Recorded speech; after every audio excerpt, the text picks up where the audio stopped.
Oh hey, my name is Control for Days, but my friends just call me Days. This past August, I played in this big charity event in Durham, North Carolina, and got paired against the new Pro Tour champion, Jake Beardsley, and I got the opportunity to battle him on camera in the top 8. He was on the same deck he played in the Pro Tour, Scam, and I was playing my favorite deck, Black-Green Yawgmoth. This is our match. Enjoy. I see the players are lining up their hands, so we're going to get some mulligans here soon and bring everybody some action. How well do these decks mulligan, especially against each other? Yeah, I think that we're probably going to see here we go. Some keeps of some hands that are a little more loose. Oh, here we go. This is not the Scam mirror. So we've got Jake on Scam, and perhaps we'll see what's saying, but Basic Forest tells Amulet for me. Yes, this could certainly be Amulet. I see a Wall of Roots. I think that's actually Yawgmoth. Okay. Yeah, the card that we saw earlier was a Bowmasters for sure. A Bowmasters. But yeah. yeah. But that's played in Yawgmoth, so that checks out. All right, so we just got a land pass from both players. Jake's gonna have the Dothy Voidwalker. Dothy. Is this the thing that stops the Yawgmoth combo, or how important is it to take off the table? It does it kind of stops the Yawgmoth combo. Yawgmoth is still able to sacrifice things and give -1/-1 counters, but Yawgmoth players are going to be able to kind of sacrifice the first 2 things and get rid of this Voidwalker, and then potentially start like persisting from there. Sure. So here's a Wall of Roots from Sam, from Brandon, I believe, actually, along with a Young Wolf played off of the Wall of Roots mana. Yeah.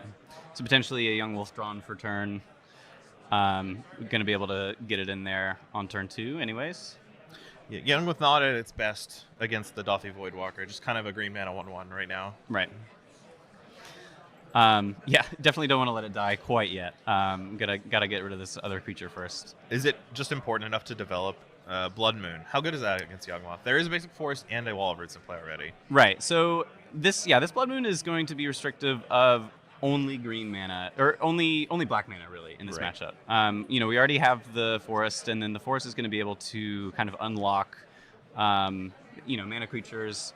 I think that the only route to Yawgmoth from this point out is going to be through mana creatures that can produce colored mana, or a Court of Calling, you could see. Eldritch Evolution, I think, is another option. Yeah. But yeah, and Jake did take a Wall of Roots off the table there, limiting the green mana even further by evoking a Fury, pitching a Fable of the Mirror Breaker. So Jake is trying to kind of just shrink this game as much as possible and get the game over with his patented, all right, let's get in there with Dothy Voidwalker as fast as possible. Yeah. Ooh, another Wall of Roots is going to hit the board, and I believe we're considering an attack. If we're not blocking, we gotta attack. It's really hard to block creatures with Shadow. Yeah. Oh, we're not attacking or blocking. Okay, this might be a consideration for something like a Dash Ragavan. Sure. Does the Wall of Roots not cover that? We do cover it with a Wall of Roots, but maybe that 1 point of damage isn't worth playing around, Dash Ragavan and Terminate in the same turn. Okay. Mm-hmm. Fable of the Mirror Breaker from Jake there after a quick attack with the Dothy Voidwalker. Gonna be creating his Goblin Shaman token, get a little more mana advantage. Then he can start hard casting these elementals instead of pitching them. And once you have flipped the Reflection, it can get really silly. Oh yeah. Reflection plus Hardcast Fury. That can put these creatures away really quickly. And we see that Brandon here is at 17. How much time do you think he has to assemble what he's trying to do? 17 is a pretty healthy life total. Ignoble Hierarch there is a black mana producing card. Yeah. And interestingly, we see not tapping the forest for that. We're going to go ahead and use the counter. So this indicates to me that we've got something like a Court of Calling that we're trying to set up here on our opponent's turn. Yeah, just be able to... Wall of Roots very good at casting Court of Calling, being able to produce a green mana and tap to reduce the green cost. Right. We've got an attack coming in here, and I'm trying to count up how much we can chord for, and I believe that we can chord for 4 in this situation. Yeah, 3 from the creatures and 4 from the mana. Yep. So we're not trying to ambush quite yet. But this is face up, right? Jake knows that this is possible. You don't just put a counter on your Wall of Roots for no reason. Right. So we've got a second Voidwalker. Okay, things are getting a little more difficult to be able to clear these Voidwalkers. And there's the Court of Calling for 4. Jake has 1 card in hand and 2 mana up. Any Terminate would spell Premature End for this Yawgmoth. Yeah, Terminate we do have access to because of this treasure token. Right. It looks like we've got a something to consider here with Yawgmoth on the stack. I'm calling it Yawgmoth already. Yeah. I'm assuming that's what's going to happen. So this is a Orcish Bowmaster to kill the Young Wolf or the Ignoble Hierarch. Either one works. We're going to...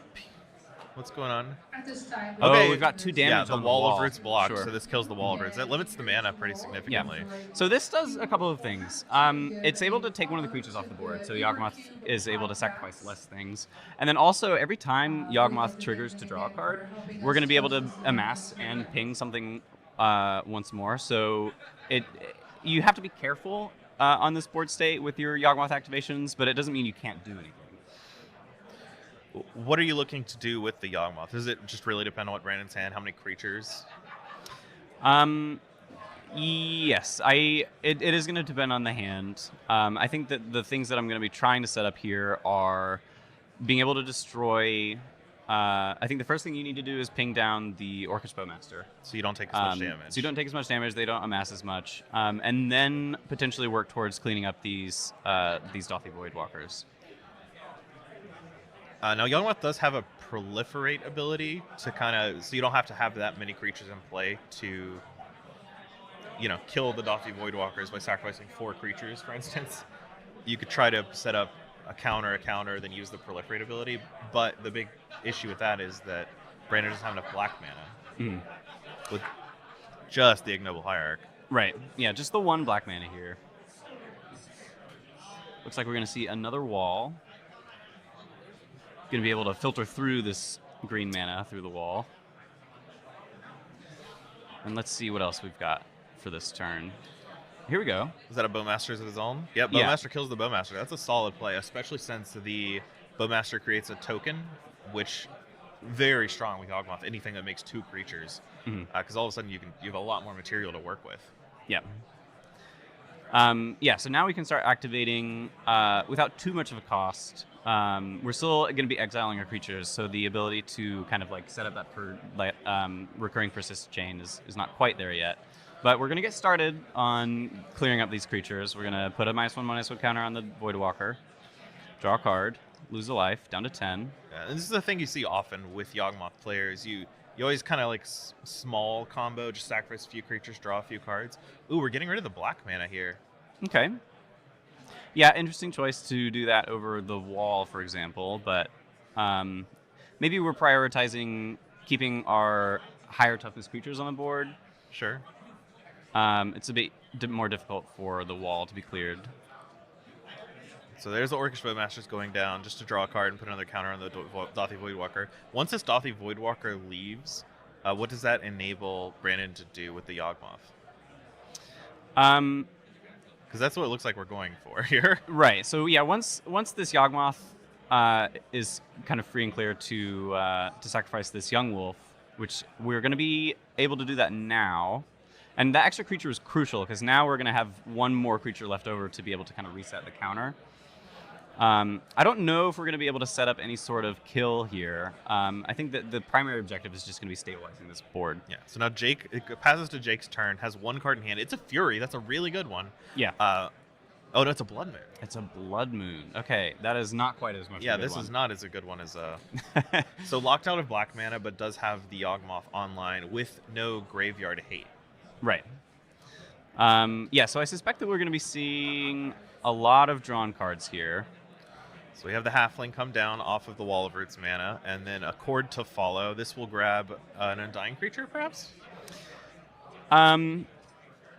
Yes. So kind of the 2 pieces of the puzzle that we're trying to assemble here are an Undying creature or some way to drain. Shieldred's a pretty cool one. Okay. That allows Yawgmoth to... Brandon can only use Yawgmoth 7 times or 6 times. Yeah. But Jake sees the Shieldred in play with the Yawgmoth and a bunch of creatures and just Right. packs it up. And at that stage, our opponent didn't have any cards in hand. We didn't have to worry about much off the top of their deck. We just kind of want to establish as strong of a board presence as we can. And I think that Shieldred was just kind of like a recognition of, I just want big, good things in play, and I know that that's just going to be able to carry me to victory no matter what. Yeah, it's a lot better within like grabbing an Undying Creature and gesturing that you have the combo, because every iteration of that does cost you 1 life. You're only able to do that 6 times before you have to stop or lose. So getting these Shieldred there means I've got a good board. You have no cards in hand. If you try to interact with me, I've got Yawgmoth active. I can start sacrificing creatures and gaining life and drawing cards. And then we'll see how you can deal with that. And Jake just draws his card and is like, nah, I can't deal with that. Yeah. So we're done here. Yeah, this is too much for me. All right. So, yeah, post-sideboard, what are we going to be looking for from each side here, you think? So Haywire Might for sure out of Yawgmoth. This deck is very mana intensive, especially in specific colors. Like Yawgmoth and Court of Calling all are a bunch of colored mana, so it's important to have access to it. Brandon did have a really good job handling the Blood Moon there with the Wall of Roots and the Ignoble Hierarch, being able to just core a Yawgmoth into play and then drawing out of it, essentially. So Haywire Might's really good against Yawgmoth. As the Yawgmoth player, just to cap that Blood Moon off. Yeah. Probably a few extra removal spells, I'd imagine, too, for the Dauthi Voidwalker that shuts off your main engine. Right. And one of the cool parts is one of the main parts of the Yawgmoth deck is Grist, Sure. Planeswalker that makes insects. That's both good fodder for Yawgmoth and just an incredibly good tool against a deck like Rakdos Scam. Yeah. Yeah, I think that the Yawgmoth player definitely wants to position themselves just kind of as a go-over-the-top mid-range deck in this matchup. We're not worried too much about comboing and kind of just viewing Yawgmoth as this like very high-value card that's going to be able to generate a lot of value if it does resolve. But in the meantime, just trying to keep the board clear. Grist is really good at just like, making incidental value every turn, clearing away some dangerous creatures when they present themselves. And then from the other side of things, I think that Jake is going to find himself kind of on the beatdown plan, trying to get this game over with as soon as possible. That is how he positions himself in game 1. Right, yeah. I always feel like he's embodying that with his like very fast tempo. He draws a card, slams it, Lifts to his the red creatures zone. to the sky, throws them down. Yeah. Very energetic player. Yeah, no, I like it. He's got some enthusiasm. Super nice guy, too. So, I think that that's he's just kind of vibing with his deck. He's trying to get in the red zone. Are there get things over with. any specific sideboard cards that you would expect a Scam deck to have that Jake would board in? I think that mostly you're just trying to go up on removal spells. So Creature deck makes yeah, sense. creature decks. You got to have your removal spells. So probably going to see like the lightning bolts come in. Usually there's like a 4th Terminate hiding on the sideboard. Bring that in as well. So. I think he's just going to be trying to remove creatures as efficiently as possible and have some good threats. And here we have a turn 1 Thoughtseize from Jake off of a land I can't identify because we're a little zoomed out right now. I believe but it is just a swamp. yeah, classic swamp. That's good against Blood Moon, right? Yeah. Or good with Blood Moon, even. True. We'll zoom in on the game in a minute here. I can't quite make out what was taken, but I do see a Forest in Brandon's hand, which allows some natural play around Blood Moon, along with an Ignoble Hierarch. Yeah. And a Boseiju, too. So Right. Blood Moon is pretty covered on the side of Brandon. That was a Canker Bloom, I think. I can't actually... Oh, it's Elven Chorus, a new card from the Lord of the Rings that was taken. It allows you to play creatures from the top of your library. Yeah, so that kind of fits in with the plan of, just trying to play this mid-range game. You play creatures from the top of your library. It's one of those kind of card advantage effects. Sure. Yawgmoth players in the past have played One Ring. Looks like Brandon just opted for Elven Chorus this time. Yeah. You pick your 4-drop Lord of the Rings card. Yeah. Jake answers the turn 1 Ignoble Hierarch from Brandon with an Orcish Bowmaster. Excellent answer. Starts getting pressure on the board, and immediately... It also has the Yawgmoth pressure, too, right? Where we saw last game, Bowmaster's this card you do need to eventually get rid of. Wall of Roots coming down for Brandon. Yeah. Wall Root's nice, not really susceptible to kind of these 1-damage pings. Just trying to develop our mana, get to that 4 mana. A lot of good things can happen at 4 mana from this deck now. What are you looking for in particular? I mean, you're looking for Yawgmoths and you're looking for your Elvish Choruses. I didn't get a good look at his hand when he had it displayed for the Thoughtseize. I know there's at least a Boseiju. Okay. Fatal Push the Wall of Roots. Yep. A little hampering the mana. Just kind of trying to slow things down. I don't know if we have another land drop for this turn. It looks like we do not. So we're going to still be 1 land drop away from casting our big and powerful 3 mana spells. The Moon, the Fable. Yeah. A Moon this turn. Well, I guess we did have the wall. Yeah, there's that also we cleared, Forest. but we had it all covered. So Grist is a very strong card here. Yep. Being able to mill a card and make an insect. I think we saw Brandon yesterday kill with Grist, which was very cute. Yes, yeah, we did. There were a couple of lines of like infinite Yawgmoth combos, but it's just ultimately Grist. It's good. So how does Grist line up? Is it something Jake has to really care about?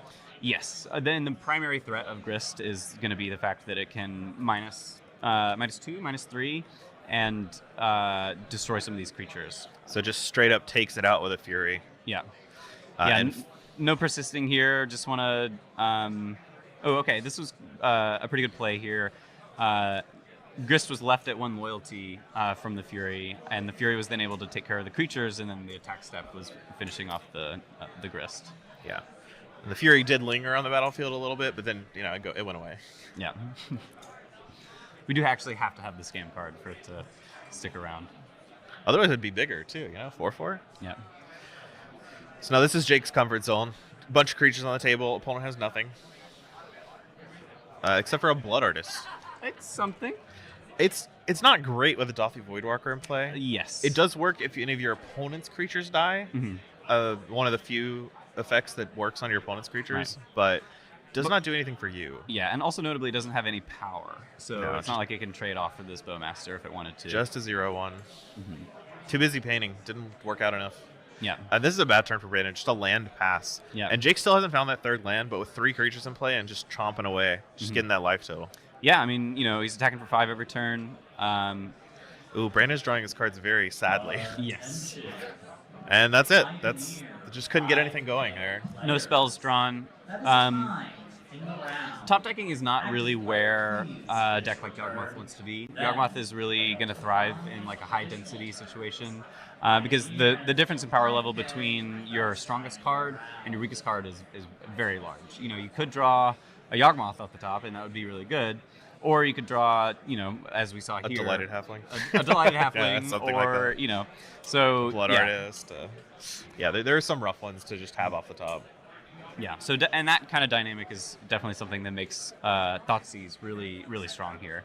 So Grist and Thoughtseize are going to be things that Yawgmoth players not going to want to see. Yeah, Jake chose to take the Elven Chorus in the opener, which is a long-term card advantage card. Right. Like, it just lets you play from the top.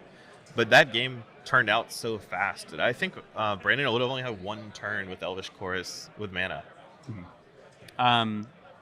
Yeah. So I think that you kind of want to plan for your opponent to draw and be able to interact for the game to go long. I think it's going to be very infrequently where you can just be like, I know I'm going to have this game over in 3 turns. I believe I'm going to take the 2-drop. I'm going to take the 2-drop, right? Especially if you have other things like Fatal Push in your hand, you got those covered. I've been noticing a trend with how Jake plays these rounds, where he really values having very early pressure and interaction more than lands. Very comfortable just keeping a 2-land hand with a Dothi Voidwalker and anything that takes a card from his opponent. Is that something that works against Yawgmoth because of the high density that you mentioned? Right. Yeah. We'll see if Jake can keep it up. Add this charity tournament to his resume. Yeah, there we go. Go back to back. Not a far drive from him either. Virginia local. Yeah. Yeah, I'm sure it would feel very good to say, I'm still here. It wasn't just luck. I still got it, baby. I earned this. At the same time, getting a preemptive glance at Brandon's hand, I see a Haywire Mite and an Overgrown Tomb, so fetch land. Okay. Just kind of peeking, Yeah. See what we can see. See what we can find out.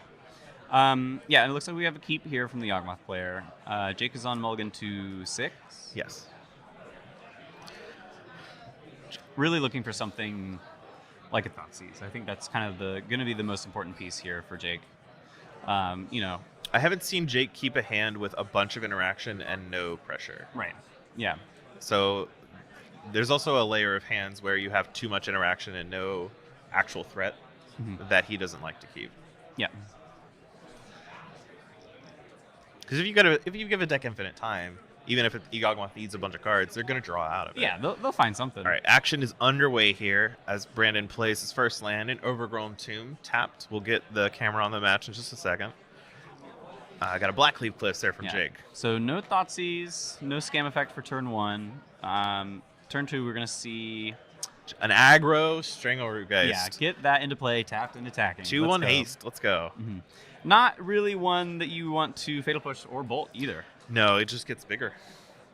Yeah. Maybe we have a Dothy Voidwalker on turn 2, and then we can start trying to answer these persistent creatures. I believe Jake is asking the judge a question here. Just, Yawgmoth has a lot of confusing cards, so we got to True. make sure that now True. they work. Yep. Is it wise or okay for Jake to just hold on and do nothing on turn 1 for a Dothy Voidwalker? But let's table that for now. So here we got a Fury trigger with pitching a Fable of the Mirror Breaker. We're gonna Okay, I see. deal some damage to the Strangleroot. I think I've determined what the question was. Then is, Undying comes back. Right. We're gonna bring the Fury back, and then it'll finish off the Strangleroot Geist. Yeah. That's we finally killed the Strangleroot Geist. It only took 3 cards. Pithy Needle naming. I imagine Yawgmoth, but we don't know. Another potential name in this spot could be Grist. Actually, I think that the easiest answer for something like a Fury is, you can get some creatures on the board here and then be able to have a Grist come down and answer this Fury. This is a pretty good answer for Brandon, though. Haywire Might, you can chump the Fury and then get rid of the Pithing Needle. Right. No Yeah. shot that named Haywire Might. That works out pretty well. Yeah. You saving a lot of life there and even gaining 2. Right. And there's the Voidwalker. Please. Okay. No third land drop for Jake. Just does not care about land drops. You got to get the pressure on. Yeah. I mean, who needs land drops when we already have an 8 power creature in play? Yeah, probably not a lot of people. There's something killing this Dothy Voidwalker. I think it's going to be a fatal push. Pithing Needle has named Grist, we've got word from. Okay, so it was Grist that was the one after. Now, no longer Pithing Needle on the table, but good to know that that's kind of what Jake had on his mind. Yeah. If Jake has a second Pithing Needle, perhaps it'll name the Grist again. Yeah. So, Yawgmoth player taking their time, doing a little consideration. This is go. Elven Chorus. 4-drop that Jake Thoughtseize last game, but needs to read it again just to make sure. Right. You can look at your library at any time, your top card of your library at any time, and you can cast creatures from it. Going to chunk in for 8, trying to get this game over as quickly as possible. Yeah, Brandon's just establishing his card advantage, and so he can start keeping up with this Fury. You gotta start playing cards from the top of your library to chump block this Fury so you don't die. Right. Looks like we've got nothing on top that we want quite yet. A Grist, which is huge for containing this Fury. Yeah. So I'm wondering if there was a minus announced, and then I think it was killed a in response to the Grist itself. So yeah, interesting interaction there. You can, if there's only one creature on the board, you can wait and see what they do with their Grist, because they don't sacrifice it as part of the loyalty cost. They have to sacrifice it as part of the ability, so you can kind of stifle what they have going on there. So maybe a missed opportunity there, but terminate on the insect token. Fury is going to come munch at the Grist for a clean 8 damage. Right. A dirty 8 damage, really. Yeah. 38 because it only really dealt 4. So Brandon's really hoping to see some creatures on the top of his library. I don't think that he's been able to thus far. Yawgmoth's a pretty good chump blocker, but does not work if Jake has a Dothy Voidwalker, which he just drew. Wow. Little commentator's curse there for a moment. Well, I saw it before I finished my sentence. I just had to keep going. Yeah. All right, 8 coming in. This chump block is no longer looking quite as juicy. Yeah, a little disappointing. Undying does not trigger.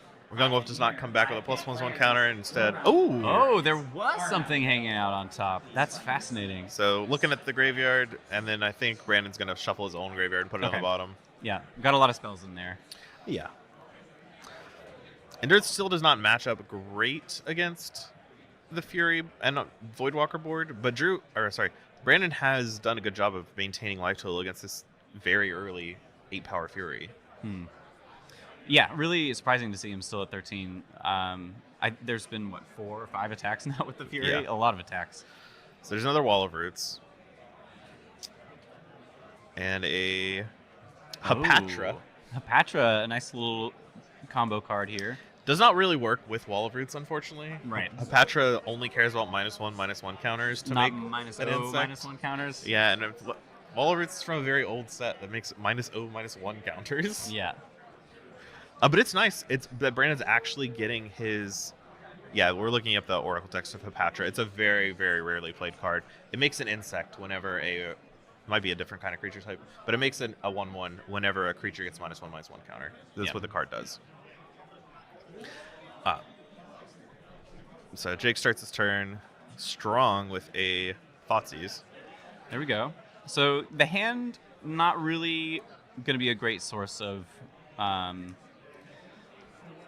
taking things out of the hand. Not quite as important when we can just cast things off of the top. Ooh, is this a Chord of Calling? I think it might be. Yeah, so we're doing a Chord for 4 in response to the Thoughtseize.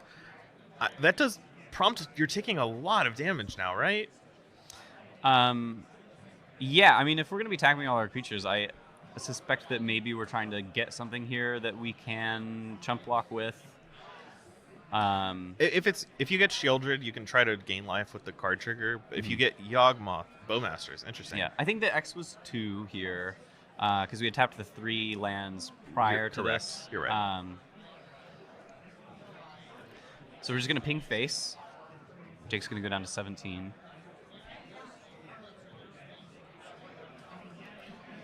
And then make an Orc token. One of the good things Brandon's been doing is every upkeep looks at the top card of his library to make sure the creature has flash. Because Bowmasters Right. and Endurance. You can just you play those for free. Yeah, definitely an interesting interaction there. It's never safe. There's always going to be a card on top. All right, so army token down, chumps. 3 comes across from the Dauthi Voidwalker. But a nice answer to Thoughtseize from Brandon there. Yeah.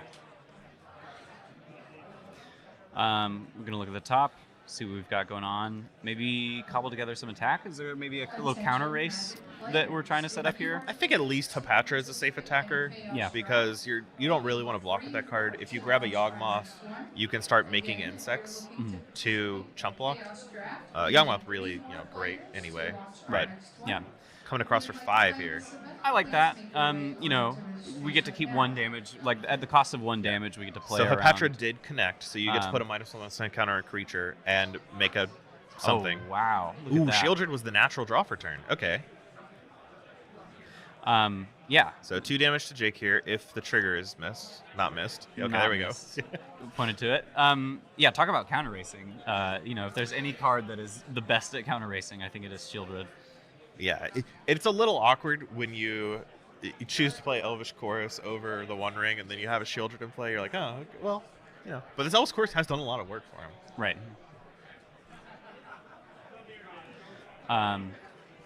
So now combat is hard.